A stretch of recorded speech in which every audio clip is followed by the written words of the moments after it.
We continue today with our contemplation and review of the 9 essential relations.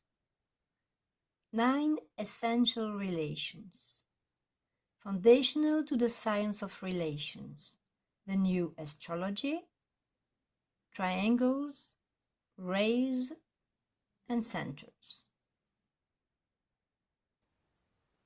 Understanding and applying the concept of as above, so below in this new astrology, the science of relations.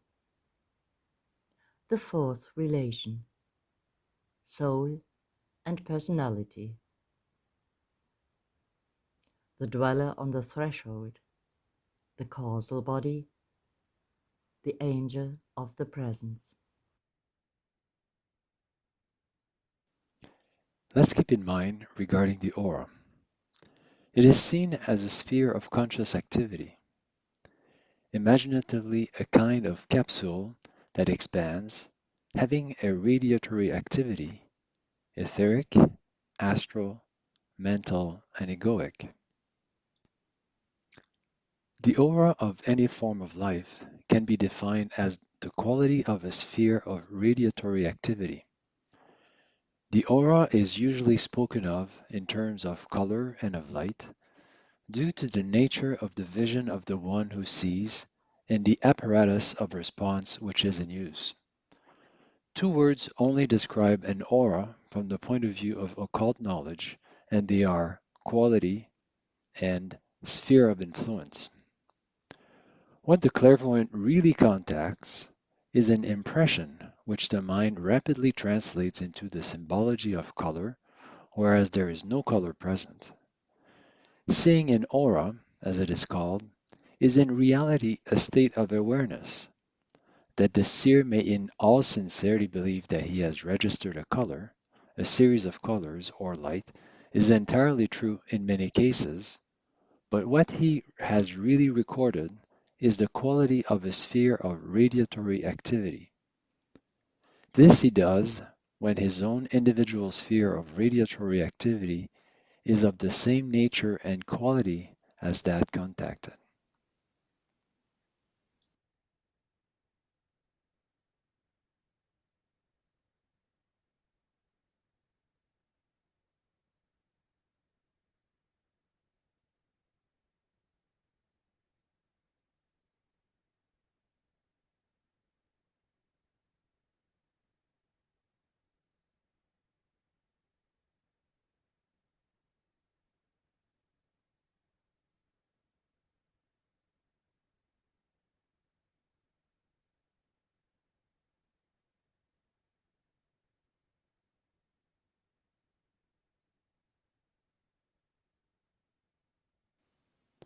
First, the united auras of the group members ever determine the group condition, the group activity, usefulness, problem, and glamour. Hence emerges individual group responsibility and individual usefulness. Each of us either hinders or aids the group according to one's own auric condition, which is either in a state of glamour or illusion, or is kept relatively free from these conditions. The four keynotes to the solution of the problem of glamour are intuition, illumination, inspiration, the angel of the presence.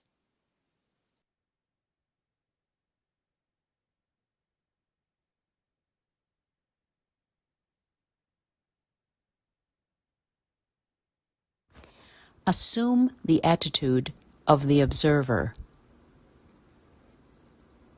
Envision your etheric body, your aura, which includes your health aura. Envision your astral, emotional aura, and finally, your mental aura, encapsulating your expressed etheric radiance and your place upon the path of evolution,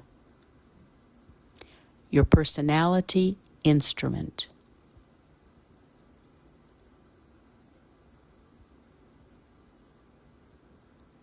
see the outline of these spheres, these auras, in a unity.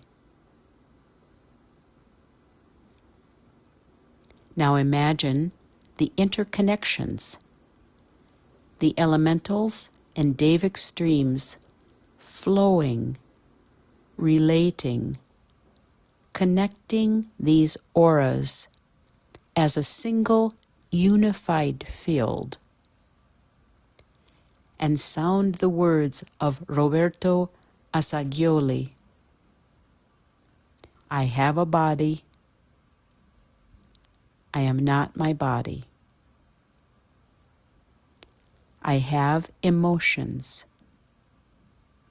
I am not my emotions. I have a mind. I am not my mind. Now lift the attention within these united spheres to the highest point, the deepest point of life within your being, the soul, and say, I am the soul. I am light divine. I am love. I am will. I am fixed design.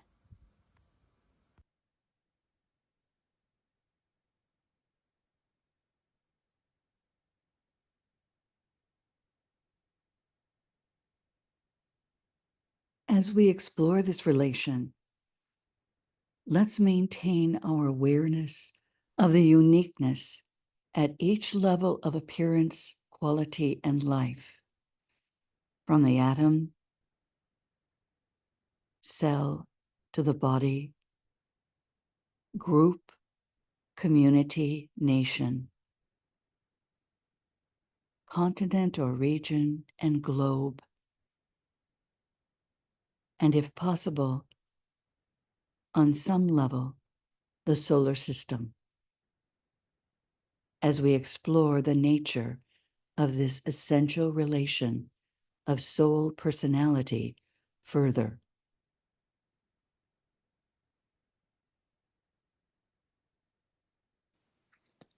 It is necessary for working disciples at this time to appreciate the immediate emergency.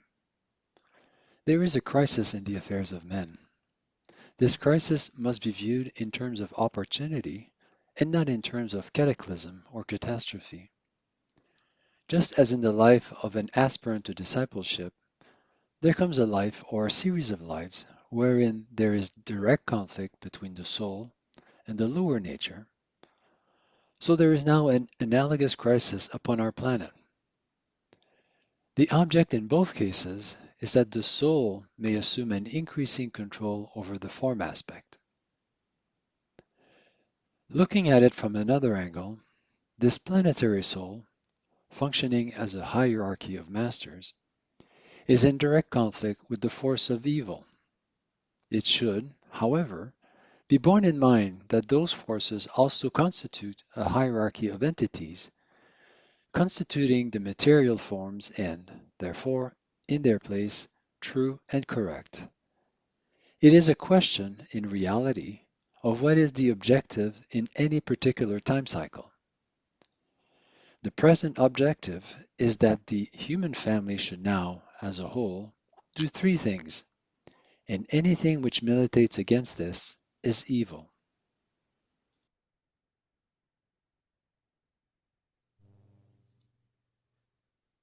One, manifest the nature of the soul through the integrated personality.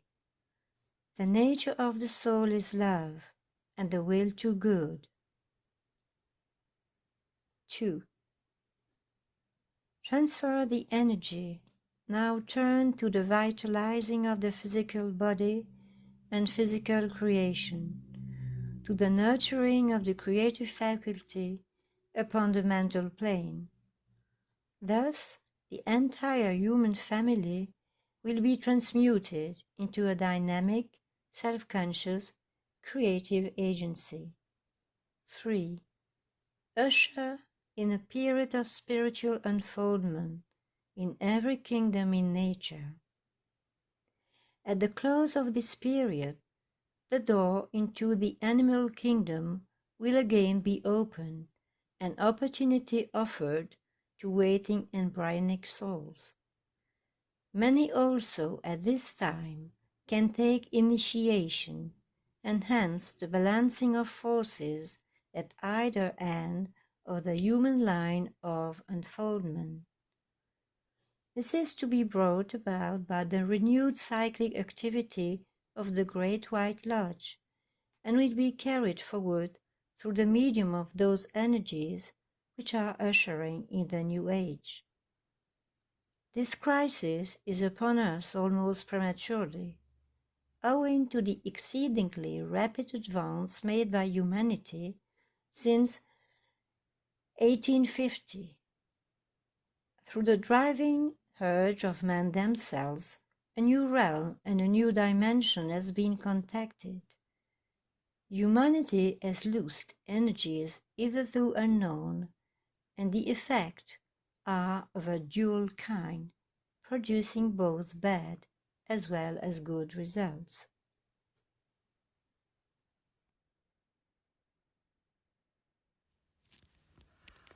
It is the harmlessness that springs from true understanding and the control of the personality by the soul that leads inevitably to spiritual expression in everyday life. It emanates from a capacity to enter into the consciousness and to penetrate into the realization of one's brother. And when this has been accomplished, all is lost sight of in the desire to aid and to help. The healing energy of the spiritual hierarchy cannot flow through the group if there is disharmony and criticism. The first work, therefore, of any group of healers is to establish themselves in love and to work towards group unity and understanding. The need for patience as a healing group, or any group for that matter, integrates and the auras of the group members blend. It takes a little time for people to learn to work together in perfect understanding and impersonality, and at the same time to achieve during their work a one-pointedness which will produce the needed group rhythm. A rhythm of such unity and intensity that the work can synchronize internally. Aspirants and students, as they work along these lines, must train themselves to think as a group and to give to the group without a niggardly or reticent spirit the best that is in them, and also the fruit of their meditation upon these matters.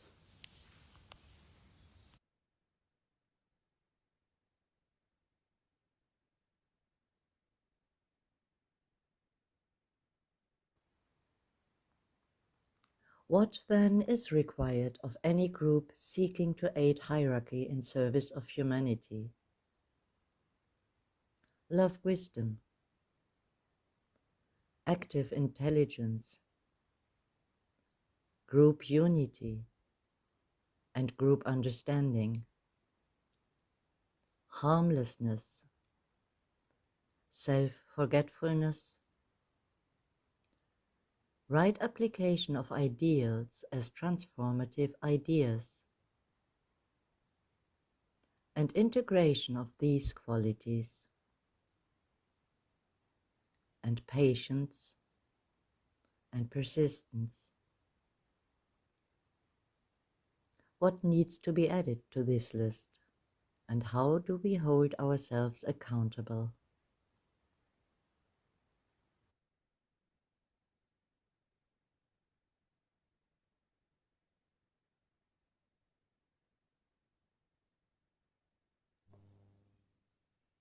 Visualizing the one soul, uniting the soul of all our group members, those working with us subjectively and those joining us from the other side of the veil.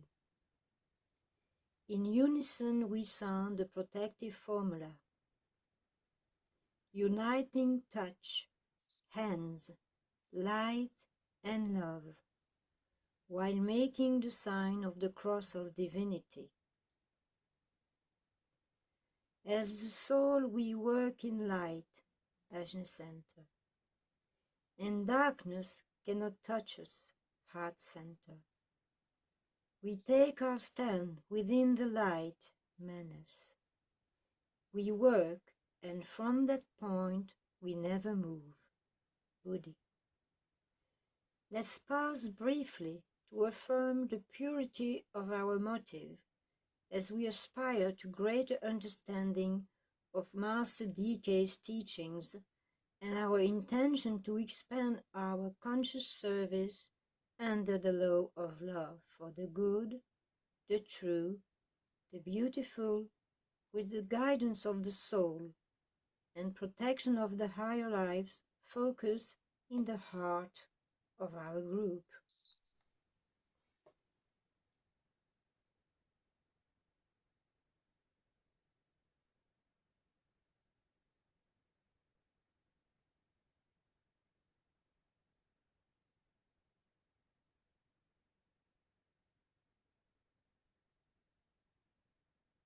Looking again at an important tabulation that's been given to us by Master DK regarding the human expression and the negativity to the soul that we should accomplish, in that the soul is revealing the higher mind through its positive factor. He asks us to consider these pairs of opposites, the negative and positive, and to study them in groupings. For these are great fields of reflection. We're going to investigate these further in this fourth relation and add additional tabulations that DK gives us to expand on this notion of the soul as the point of balance between the higher mind and the lower mind, and then the soul as the balancing of spirit and personality, a subtle but important differentiation.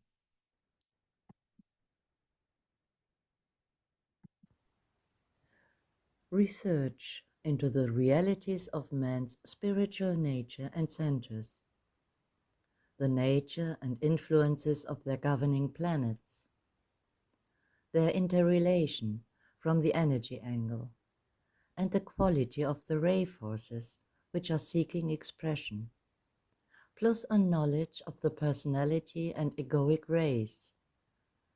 This research is part of the progression of a human being along the path of evolution, but even more so, along the path of discipleship. Out of this will come an understanding grasp of the human constitution, which will reveal all relationships and produce two basic events in time. A. The blending in the waking consciousness of the subjective and objective life of the individual, and B. A new relation established between individuals, groups, nations, which will be based upon the above fusion. As we move along together, studying, contemplating, and meditating on these essential relations, let us always remember these two basic events in time this blending of the waking consciousness for each of us of the subjective and objective life, and a new relation that is being established between us as individuals, between groups, and between nations. All of that based upon the above fusion that we're now considering in the fourth essential relation.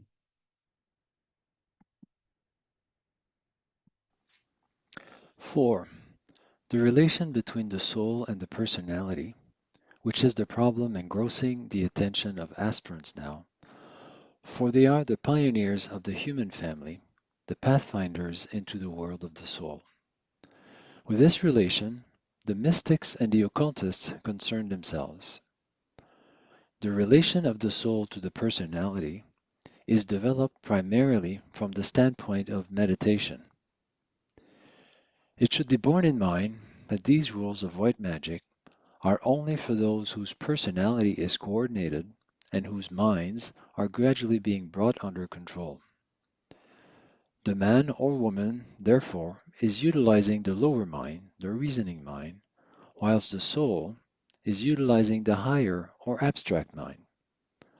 Both units, lower and higher, are working with two aspects of the universal principle of mind, and on this ground their relation becomes possible. The individual's work with their mind is to render it negative and receptive to the soul, and this is their positive occupation. Note the use here of the word positive in the attempt to make the mind receptive, for herein lies the clue to right action. The soul's work in meditation is to make the point of that meditation so positive that the lower mind can be impressed, and so the lower self can be brought into line with the eternal plan. This emphasis on meditation, we actually began focusing on last year when we began the process of meditating together using meditations 1 and 2, with our focus on full moon meditation, building the Antahkarana, and with meditation 4.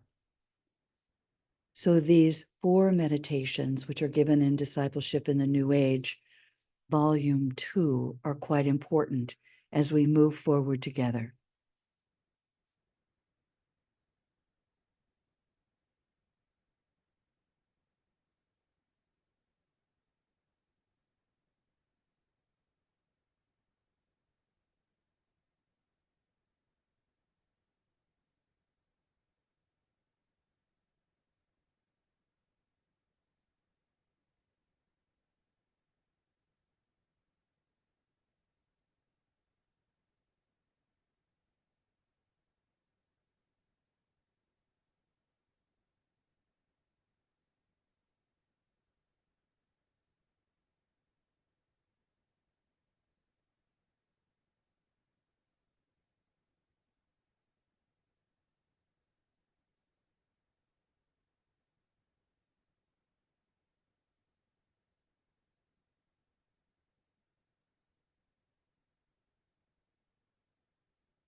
Man, when meditating, aims at two things. A. The formation of thoughts, at the bringing down to the concrete levels of the mental plane of abstract ideas and intuitions. This is what might be termed meditation with seed. B. At the aligning of the ego and at the creation of that vacuum betwixt the physical brain and the ego, which results in the divine outpouring and the consequent shattering of the forms and subsequent liberation. This might be termed meditation without seed. At a certain period in evolution, the two blend. The seed is dropped, and the vacuum is then created, not so much between the higher and the lower vehicles, as between them and the intuitional plane, or the plane of harmony.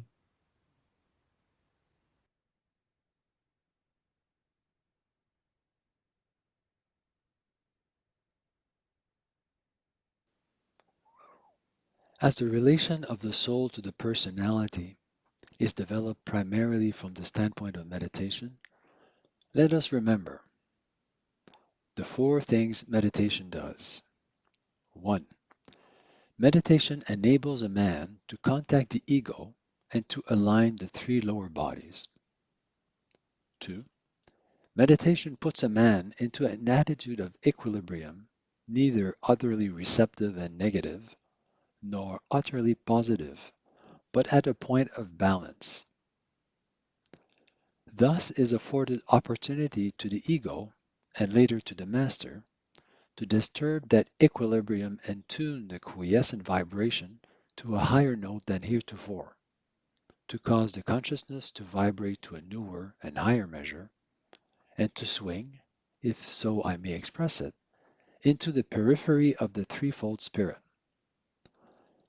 By the constant practice of this, the whole point of equilibrium is gradually shifted higher and higher, until the time comes when the lower point of attraction in the swinging and adjustment is not the physical, touch is not the emotional, contact's not the mental, the causal body even escaping, and the man is polarized in the spiritual consciousness from thenceforth. This marks the fourth initiation.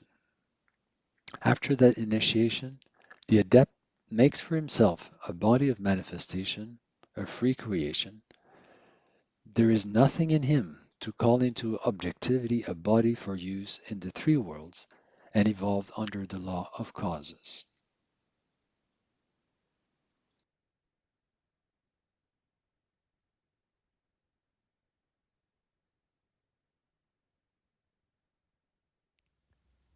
Three, meditation stabilizes the lower vibrations on the subplanes of the emotional and mental planes.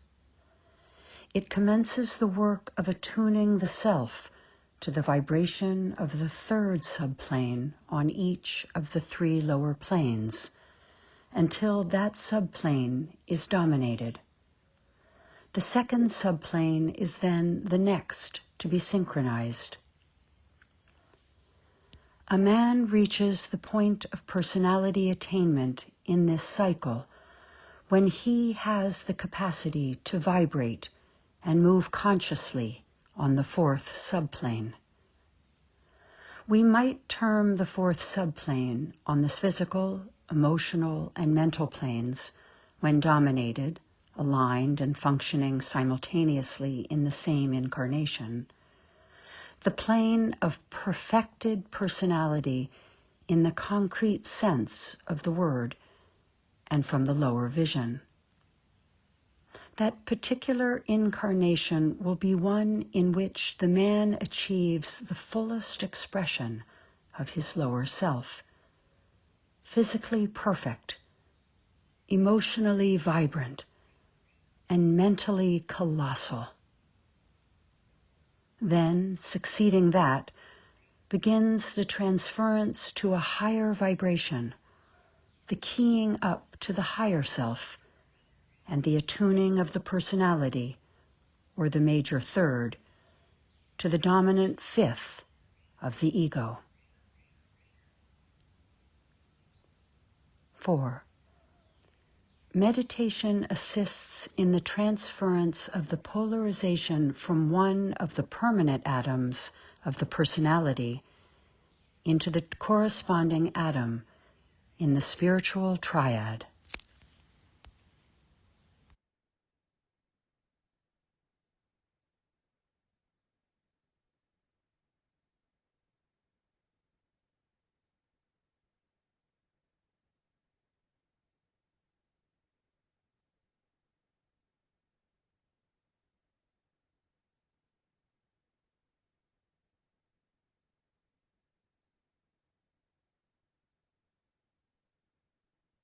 DK also gives us the importance of meditation in relation to these 4 points,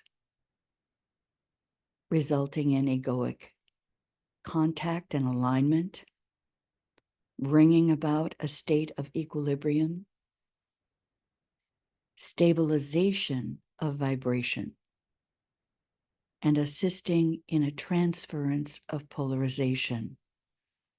Thus, the emphasis when we studied the third and relation on the shift from astral polarization to mental polarization, with the soul and causal body being the point of balance, the causal body on the higher mental plane.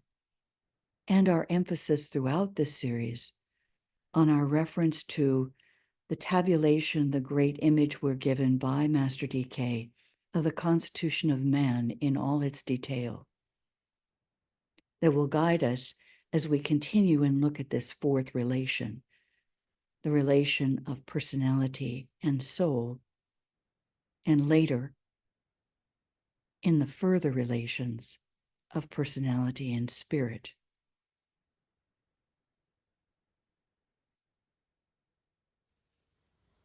Letter 2. Importance of meditation. 1. It results in egoic contact and alignment. 2. It brings about a state of equilibrium. 3. It stabilizes vibration. 4. It assists in a transference of polarization. To the onlooking hierarchy, it is apparent that the divine fire is permeating and warming and radiating throughout the causal body, and that the ego is becoming ever more conscious on his own plane and ever more interested, via the permanent atoms, in the life of the personality. The physical brain of the personality is not yet aware of the difference between inherent mental capacity and the directed impress of the indwelling ego. But the time is becoming ripe for a change of some kind, and evolution is moving with rapidity. The fourth period approaches, the fourth essential relation, that of soul personality. I would here sound a warning. All this proceeds not in ordered sections, if so I may term it. It proceeds as proceeds the greater system, with constant overlapping, and with parallelism due to the inherent ray of the spirit, or monad, to cyclic changes, to diversity of forces playing astrologically and oft from unknown cosmic centers upon the palpitating life within the atoms.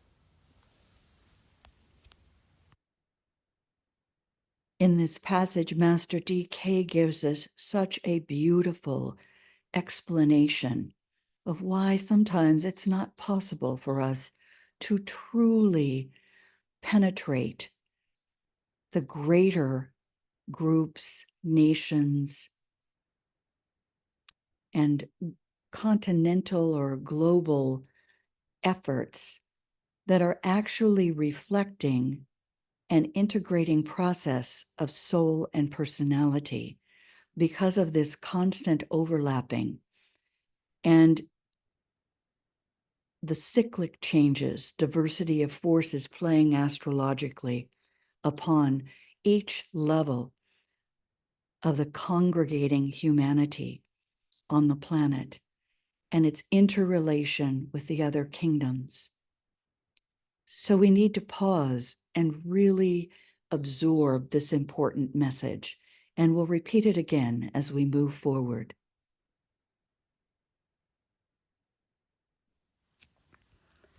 Abstraction, of a more or less degree, has to enter in before the ego takes continued notice of the personality or lower self. When that abstraction involves the emotions, is based in the mentality and contacts the physical brain, then alignment is commencing. Hence, the work of meditation, for it tends to abstraction and seeks to awaken to abstract consciousness both the emotions and the mentality. Understand and utilize the law of abstraction. It is the law of abstraction which lifts a disciple out of the three worlds of human endeavor. It is this same law which brings about the upward drive which all units of life express, and the search of all of them for identification with the One. It is with this law that you, along with all disciples, must learn to work.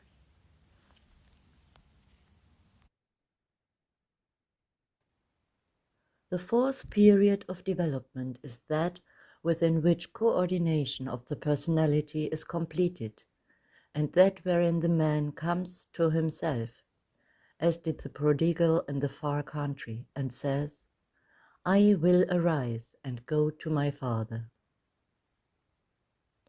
The three permanent atoms are functioning, and the man is an active, feeling, thinking entity. He reaches the consummation of the personality life, and he begins to shift consciously his polarization from personality life to the egoic. He stands upon the path of discipleship or probation, or is close to it. He commences the work of transmutation.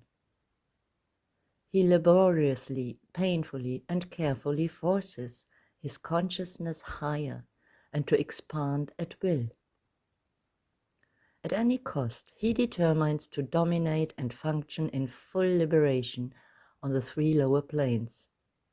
He realizes that the ego must have perfect expression, physical, emotional, and mental, and he makes, therefore, at infinite cost, the necessary channel. He attracts the attention of the teachers.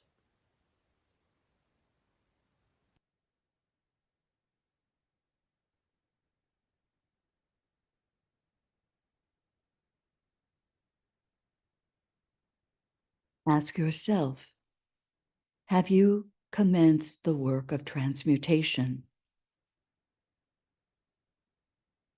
Though painful, are you carefully and laboriously forcing the consciousness higher and expanding that consciousness at will?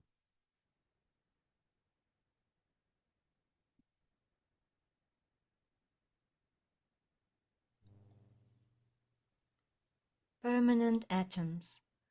Those 5 atoms with the mental unit, one on each of the 5 planes of human evolution, the mental unit being also on the mental plane, which the mind appropriates for purposes of manifestation.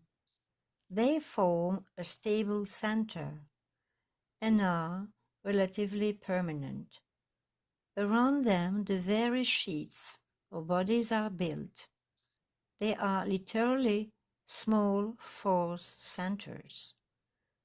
We have the physical permanent atom, the astral permanent atom, the manasic permanent atom, the buddhic permanent atom, and the atmic permanent atom. In what way does he do this? The causal body begins to radiate the indwelling light. It has been constructed to a point where it is fine enough to act as a transparency, and where the contact of the ego is made with the triad, point of flame appears. The light is no longer a dundered bushel, but suddenly flames forth and catches the eager eye of the master. It is the period wherein a man finds himself, discovers what his line of activity may be, what he can accomplish, and from the worldly standpoint comes into his own.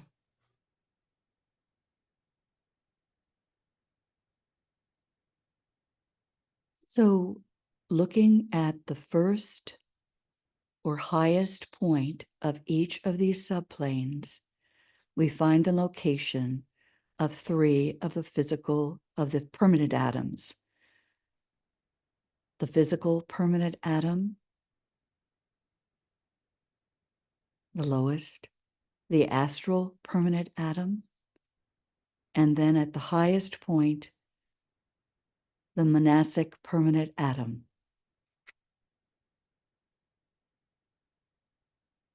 All these working in concert with the two higher atoms, the Buddhic permanent atom in the spiritual triad, the subplane whereon intuition is found, and then the atmic permanent atom on that third or higher subplane where spiritual will is found.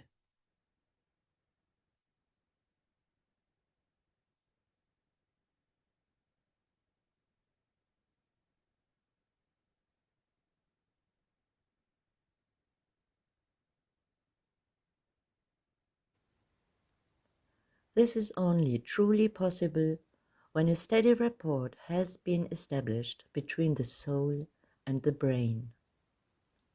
The process involves the capacity of the brain to register what the soul is visioning and becoming aware of in the kingdom of the soul. It involves also a paralleling activity in the mind, for the aspirant must interpret the vision and utilize the concrete intelligent faculty for the wise adaptation of time and of form to the true expression of that which has been learned. This is by no means an easy thing to do, but the aspirant has eventually to learn to express himself in full consciousness in more than one way, and that simultaneously.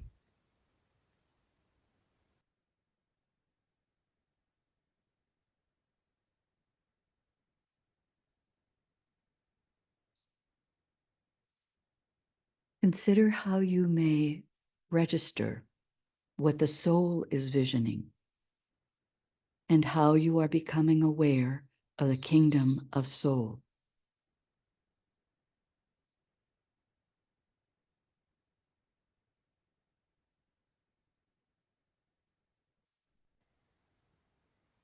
Alignment and vibration. Forget not either that it is largely a question of matter and vibration.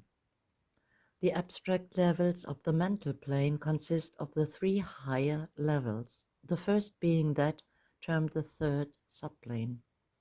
As I have explained to you before, each subplane has its correlations on the major planes.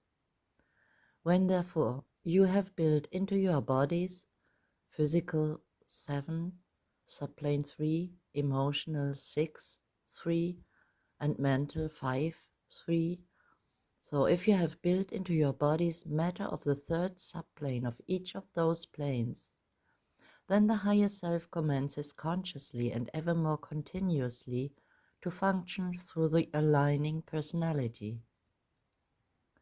Perhaps we might reverse the idea and state that it is only when the third subplane matter of a certain percentage, and which percentage is one of the secrets of initiation, is contained in the vehicles, that the personality as a conscious whole recognizes and obeys the higher self. After such a percentage is attained, It is then necessary to build in matter of the two higher subplanes, 7 subplane 2 and 6 subplane 2, on the physical and emotional planes. Hence, the struggle for the aspirant to purify and discipline the physical body and to subdue the emotional. Purification and subjugation describe the work to be done on the two planes. This involves the use of lower mind, and the three lower vehicles thus become aligned, resulting in the integrated personality.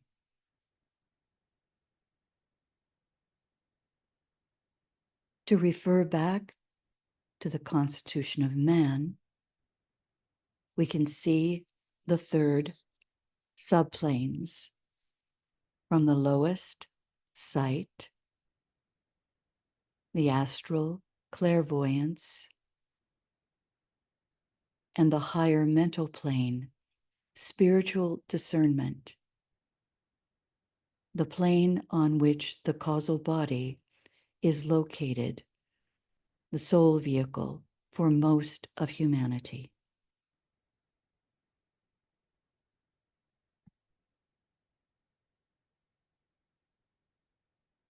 And then, in relation to the twos, where purification and subjugation describe the work to be done, the lowest, physical etheric, taste.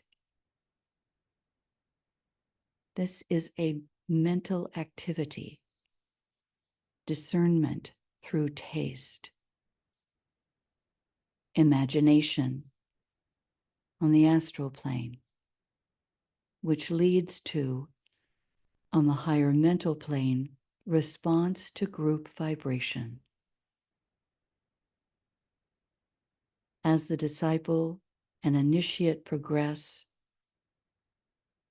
the causal body actually moves to this higher level and is located on this second level of the higher mental plane, wherein the sense is response to group vibration, and that is the vibration of the ashram and the egoic group.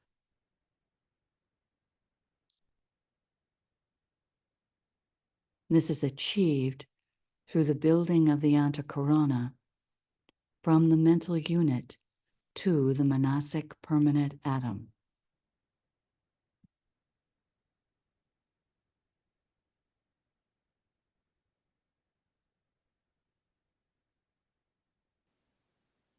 With the alignment of the three lower vehicles, as just described by Master DK, he goes on to say, the vibrations of the abstract levels can then begin to be felt.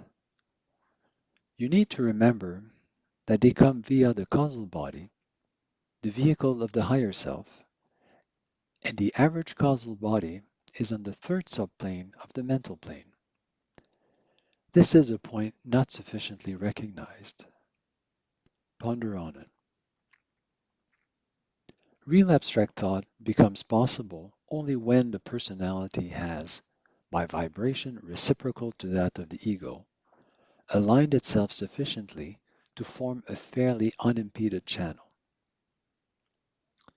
Then, at intervals, rare at first but of increasing frequency, will abstract ideas begin to filter down, to be followed in due time by flashes of real illumination or intuition from the spiritual triad or the true threefold ego itself.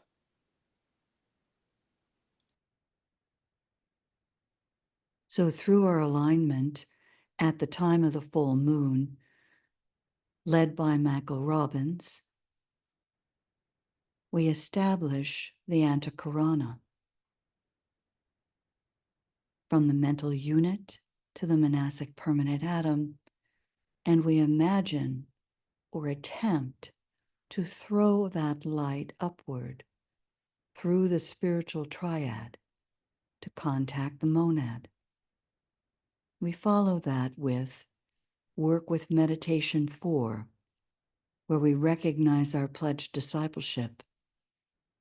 We recognize the equipment that we have been given. We recognize the extent to which these subplanes are beginning to be the substance of the higher, and we are transmuting, and the dross, the lower substance, is falling away, so that abstract ideas can filter down, and we can, with meditation on seed, receive a flash of real illumination or intuition.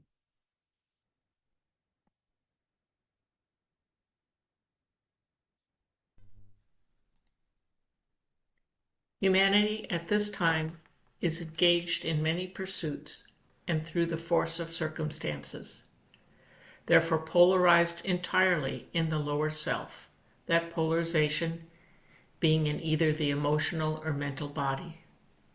One point of interest I would indicate: as long as the polarization is purely physical or purely emotional, no need for meditation is ever felt.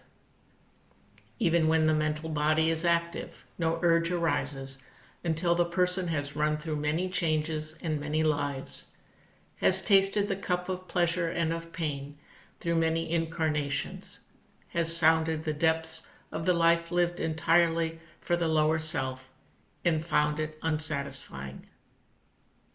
Then one begins to turn attention or thought to other things, to aspire to that which is unknown, to realize and sense within oneself the pairs of opposites, and to contact within their consciousness possibilities and ideals undreamt of hitherto. The individual has come to a point where success, popularity, and diverse gifts are theirs, and yet from their use they derive no content. Always the urge within persists until the pain is so severe that the desire to reach out and up, to ascertain something and someone beyond, overcomes all obstacles. The individual begins to turn within and to seek the source from whence they came. Then they begin to meditate, to ponder, to intensify vibration, until in process of time the fruits of meditation are garnered. So let us proceed in this exploration of the fourth essential relation of soul and personality, with the belief that we have reached that point, and we will continue to meditate together as a discipleship group, to ponder, to intensify our vibration, until we can truly say that we have garnered the fruits of meditation. And yet there is a caution to be considered.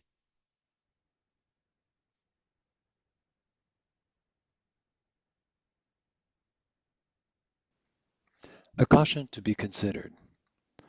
The race is possessed of a strong determination to penetrate within the veil and to find out what lies on the other side of the unknown. Men and women everywhere are conscious within themselves of budding powers which meditation enhances. They find that by careful following of certain rules, they become more sensitive to the sights and sounds of the inner planes. They catch fleeting glimpses of the unknown. Occasionally and at rare intervals, the organ of inner vision temporarily opens, and they hear and see on the astral or the mental plane. They see devas at a meeting in which ritual has been employed. They catch a sound or a voice that tells them truth that they recognize as true. The temptation to force the issue, to prolong meditation, to try out certain methods that promise intensification of psychic faculty is too strong. They unwarily force matters and dire disaster results. One hint here I give. In meditation, it is literally possible to play with fire. The devas on the mental levels manipulate the latent fires of the system, and thus, incidentally, the latent fires of the inner man. It is woefully possible to be the plaything of their endeavor, and to perish at their hands. A truth I speak here. I give not voice to the interesting chimeras of a fanciful brain. Beware of playing with fire.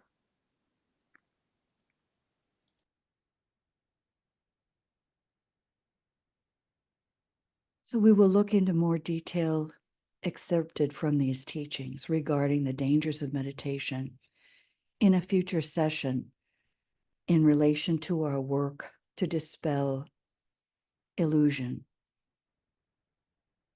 called Ideas, Illusions, Ideals, and Impressions.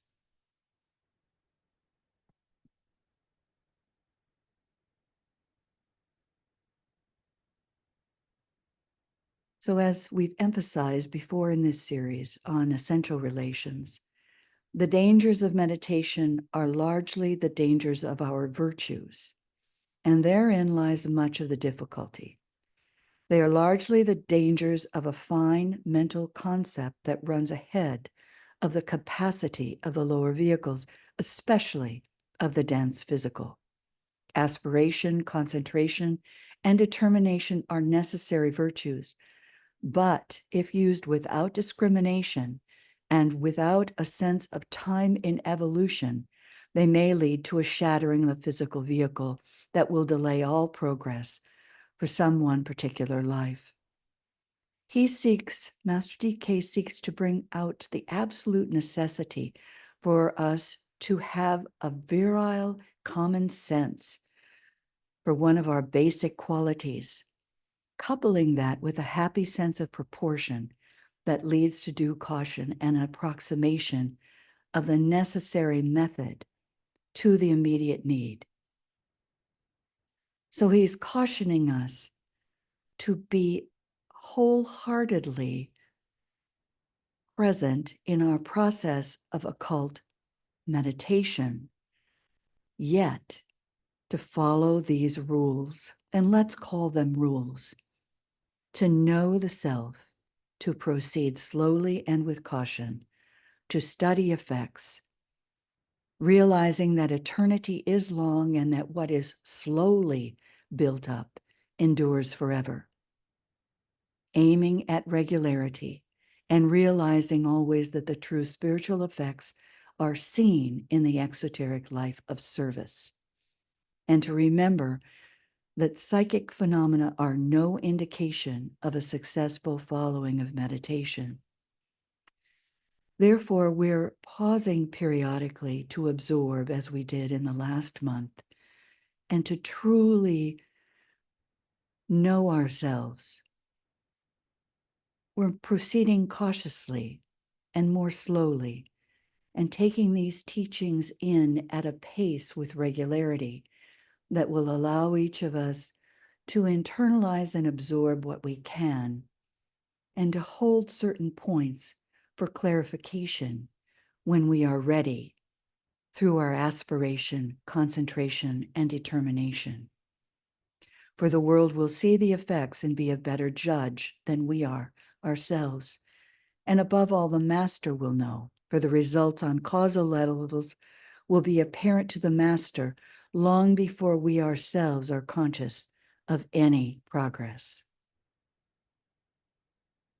We continue with the fourth relation, soul and personality, with greater depth, more on the soul and the causal body, and the actual construction of the causal body. And we'll look at the lower Antahkarana as the bridge of light. Then we'll go further into DK's description of the dweller on the threshold and the angel of the presence, and the culminating battle of personality and soul that occurs as part of the fourth initiation. But we'll do this slowly in graded steps, each month taking more detail as we integrate it with the essential relation 5 Essential Relation 6 and Essential Relation 7 as we move forward together. We'll hope you'll join us in this process. And if you have any comments, if you have anything to share, please send that information to infoshapingfutures@gmail.com. infoshapingfutures@gmail.com. Thank you, friends. And let us close with a mantra of the new group of world servers. May the power of the one life pour through the group of all true servers. May the love of the one soul characterize the lives of all who seek to aid the great ones. May we fulfill our part in the one work through self-forgetfulness, harmlessness, and right speech.